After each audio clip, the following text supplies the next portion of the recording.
So we can talk a little bit more about instruments in the Mass, other instruments. What's so great about the organ?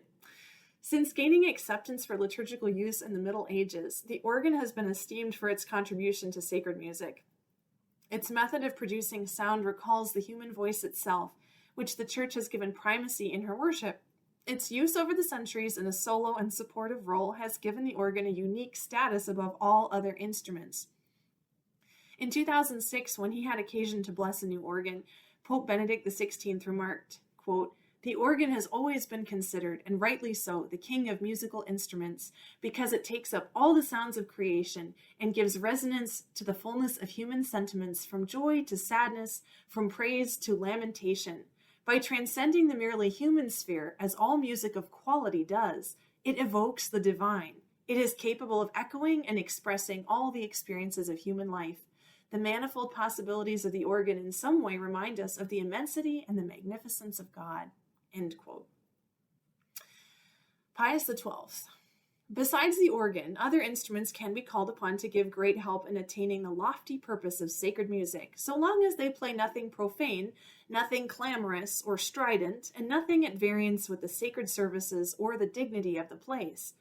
Among these, the violin and other musical instruments that use the bow are outstanding because when they are played by themselves or with other stringed instruments or with the organ, they express the joyous and sad sentiments of the soul with an indescribable power. And that's the end of Pope Pius XII's quote. I read once that wind instruments are preferable to some others for liturgical purposes because they are sustained by breath, therefore recalling the breath of the Holy Spirit. I'm going to have to find out where that reference was, but Pius X at least allows for their use, wind instruments, in his motu proprio, though quote unquote only in special cases and with permission of the local bishop. See how seriously the Church takes what pertains to music in the Mass. Very interesting. The piano, unfortunately, even though it has keys like an organ, does not compare because it is a percussion instrument primarily. Its use and association was originally secular, but somehow it got moved into churches to replace organs. No liturgical document recommends pianos. It's another instance of secular culture and practice kind of sliding into the realm of the sacred. And this is why we have periods of reform in the Church periodically. And I'm not saying the piano is evil because, again, many of us are very used to having it around and hearing it.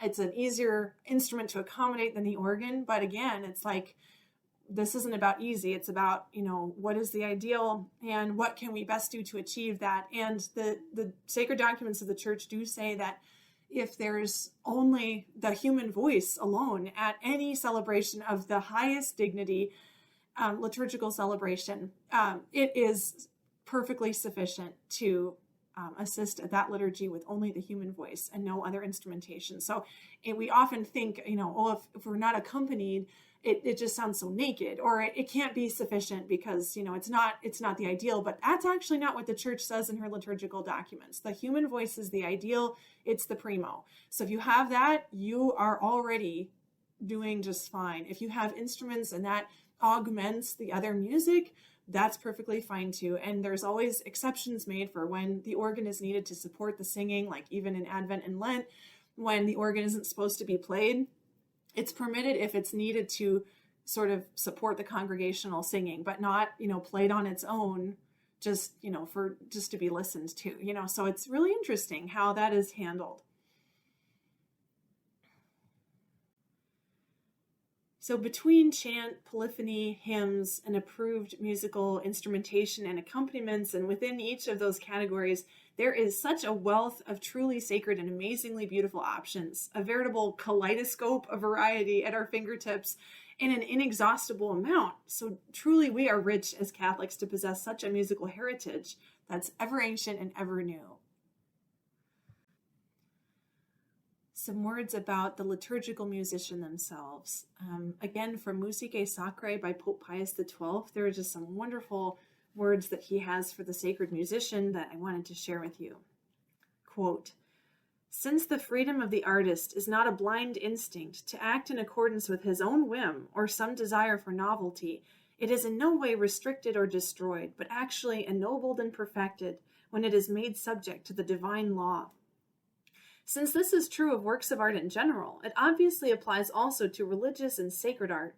Actually, religious art is even more closely bound to God and the promotion of his praise and glory because its only purpose is to give the faithful the greatest aid in turning their minds piously to God through the works it directs to their senses of sight and hearing.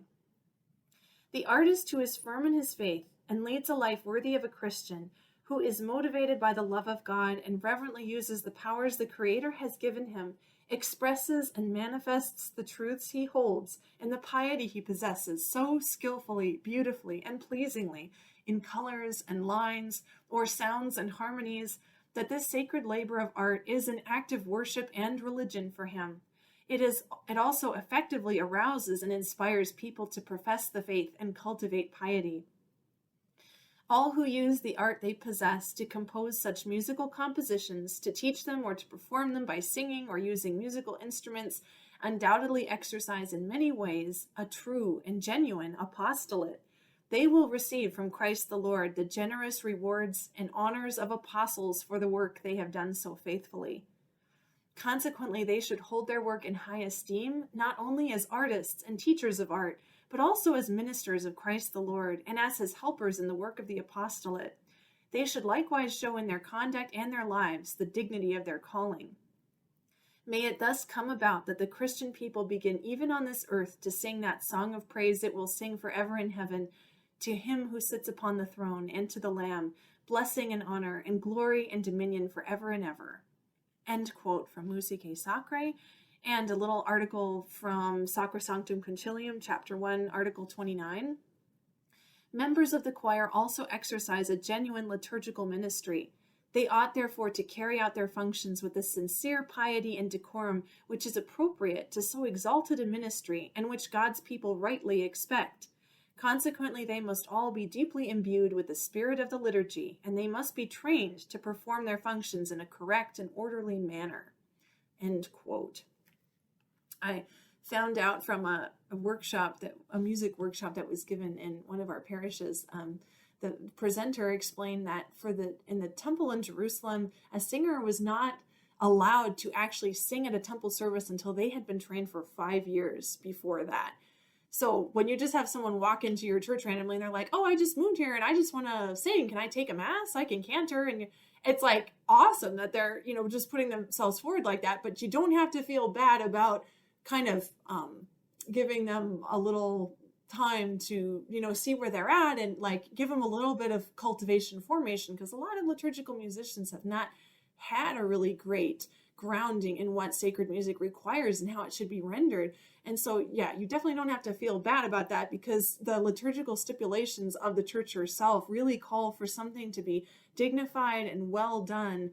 There is even another part, I think it's in Musicum Sacrum from 1967, that talks about, better to do a simpler piece for that part of the Mass that can be rendered excellently than to do a more complicated piece that will come out kind of shaky and sloppy.